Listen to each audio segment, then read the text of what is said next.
और बात कर लेते हैं हरियाणा की। हरियाणा संगठन सृजन अभियान तेज कर दिए हैं। बीते कल हुई कांग्रेस ऑब्जर्वर की हुई बैठक, जिला अध्यक्षों की नियुक्ति प्रक्रिया को लेकर बैठक हुई। हरियाणा प्रभारी वीके हरिप्रसाद ने बैठक बुलाई है। कांग्रेस के संगठन महासचिव केसी वेणुगोपाल भी इस बैठक में शामिल रहे। हरियाणा प्रभारी वीके हरिप्रसाद ने बैठक में हिस्सा लिया। प्रत्येक जिले से 6 नामों के पैनल में से एक नाम को अंतिम रूप दिया गया है। तो ये बड़ी जानकारी हरियाणा प्रभारी वीके हरिप्रसाद ने ये बैठक बुलाई है। कांग्रेस के संगठन महासचिव केसी वेणुगोपाल भी इस बैठक में मौजूद रहेंगे और हरियाणा संगठन सृजन अभियान तेज कर दिया गया है। बीते कल हुई कांग्रेस ऑब्जर्वर की ये बैठक, जहां जिला अध्यक्षों की नियुक्ति प्रक्रिया को लेकर बैठक की गई है। और चलिए प्रदीप जी का रुख करते। प्रदीप जी, इस बैठक को लेकर क्या कुछ अपडेट है? देखिए, बीते कल ये बैठक हुई है और काफी महत्वपूर्ण बैठक रही है, क्योंकि कांग्रेस मुख्यालय में यहाँ पर केसी वेणुगोपाल जो संगठन महासचिव हैं कांग्रेस पार्टी के, वो इस बैठक में शामिल रहे हैं। इसके अलावा प्रभारी वीके हरिप्रसाद की ओर से बैठक बुलाई गई थी। तो एआईसीसी ऑब्जर्वर जो 22 ऑब्जर्वर हैं, उन्होंने बैठक में शिरकत की है। और जो पैनल सौंपा गया था, यानी हर जिले में 6 नामों का, उन नामों को शॉर्ट लिस्ट करने पर इस बैठक में गहन चर्चा हुई है। ये जानकारी हमें मिल रही है कि इसमें कई नाम शॉर्ट लिस्ट कर लिए गए हैं। तो कुछ नामों को लेकर अभी भी यहाँ पर सस्पेंस बना हुआ है और इसलिए माना जा रहा है कि उस क्षेत्र के वरिष्ठ नेताओं के साथ विचार विमर्श कर पार्टी अंतिम रूप दे देगी। तो जो जिला अध्यक्षों की नियुक्ति होनी है, उसका ऐलान 15 जुलाई से पहले कांग्रेस पार्टी करना चाहती है, क्योंकि पहले जून का समय निर्धारित किया गया था। 30 जून तक वो नाम तय कर लेंगे, उसका ऐलान कर देंगे, लेकिन ऐसा नहीं हो पाया और उसके बाद ये समय सीमा बढ़ा दी गई, 15 जुलाई तय की गई है। तो उस समय तक पार्टी ये चाहती है कि जिला अध्यक्षों की नियुक्ति हो जाए।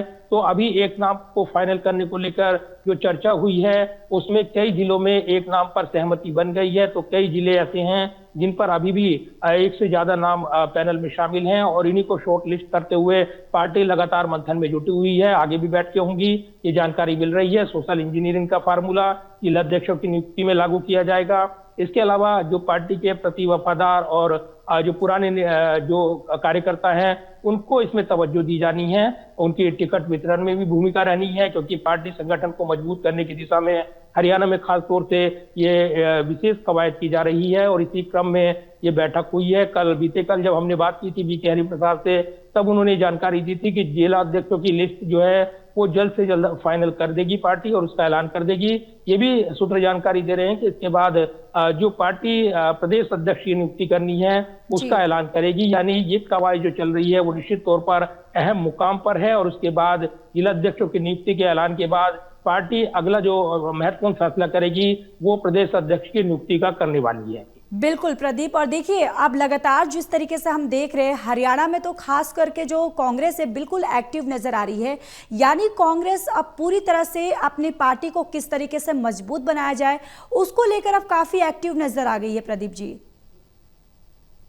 देखिए, बिल्कुल हरियाणा में विधानसभा चुनाव करीबी मुकाबले में हारी है कांग्रेस पार्टी और इसके बाद नया मंथन शुरू हुआ है। और इसके बाद जब अधिवेशन हुआ अहमदाबाद में, ये रणनीति बनी कि जिला अध्यक्षों को विशेष भूमिका दी जाएगी। अलग अलग राज्यों में संगठन सृजन अभियान चल रही हैं और इस कड़ी में गुजरात में पहले संगठन सृजन अभियान के तहत जिला अध्यक्षों की नियुक्ति का ऐलान हो चुका है।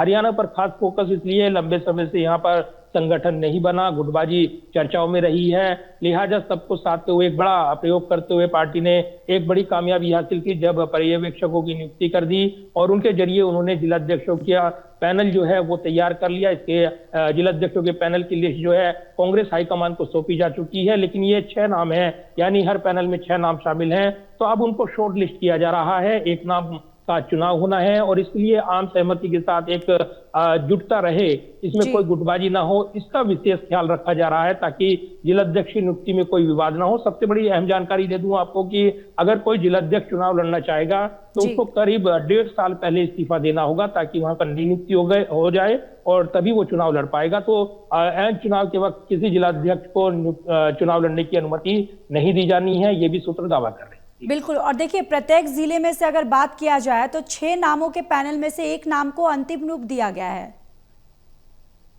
देखिए बिल्कुल, और एक नाम ही सामने आएगा क्योंकि लिस्ट तैयार करनी है और लिस्ट का औपचारिक ऐलान होना है। तो जब तक एक नाम पर सहमति नहीं बनती है तब तक ये लिस्ट फाइनल नहीं मानी जा सकती, क्योंकि कहीं ना कहीं सभी जिलों में एक नाम पर सहमति बनाने के बाद ही जी। इस लिस्ट को सार्वजनिक किया जाएगा।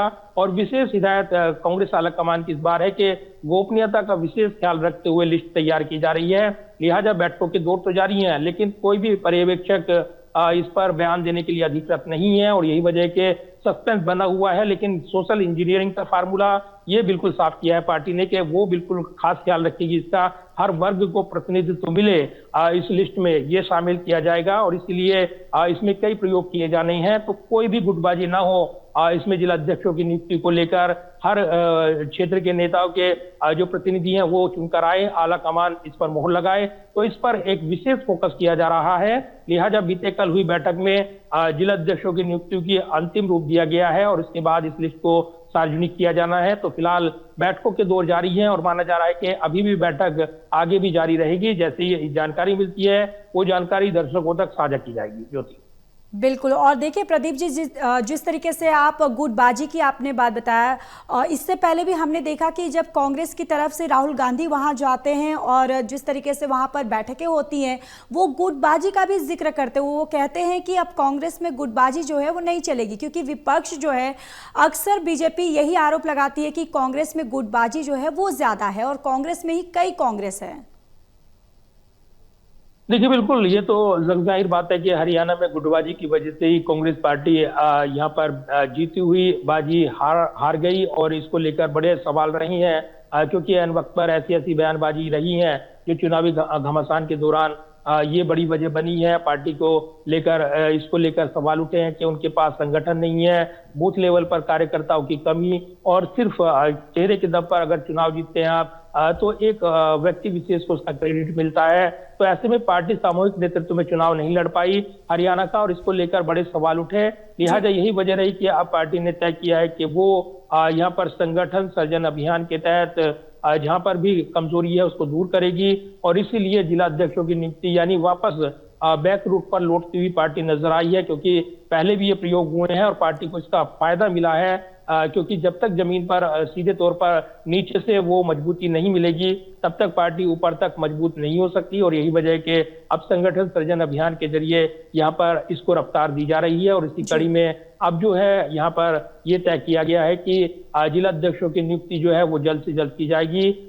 एक बैठक जो हुई है पर्यवेक्षकों की जो कि 6 नाम जो पैनल में मिले हैं उनको शॉर्ट लिस्ट करने को लेकर आगे भी अब अंतिम रूप दिया जाएगा। तो ये रणनीति बनाई जा रही है, और कहीं ना कहीं सोशल इंजीनियरिंग का फार्मूला जो है इस लिस्ट में शामिल रहेगा, ये बिल्कुल साफ है। तो कहीं ना कहीं हर वर्ग को प्रतिनिधित्व मिले, हिस्सेदारी मिले, ये विशेष तौर पर ख्याल रखा जाएगा, क्योंकि हरियाणा में यहाँ पर संगठन को मजबूत करना और गुटबाजी से परे रखना एक बड़ी चुनौती है कांग्रेस आलाकमान के सामने, और यही वजह के राहुल गांधी खुद इसकी निगरानी कर रहे हैं, ये जानकारी मिल रही है। चलिए प्रदीप जी, तमाम जानकारी के लिए धन्यवाद।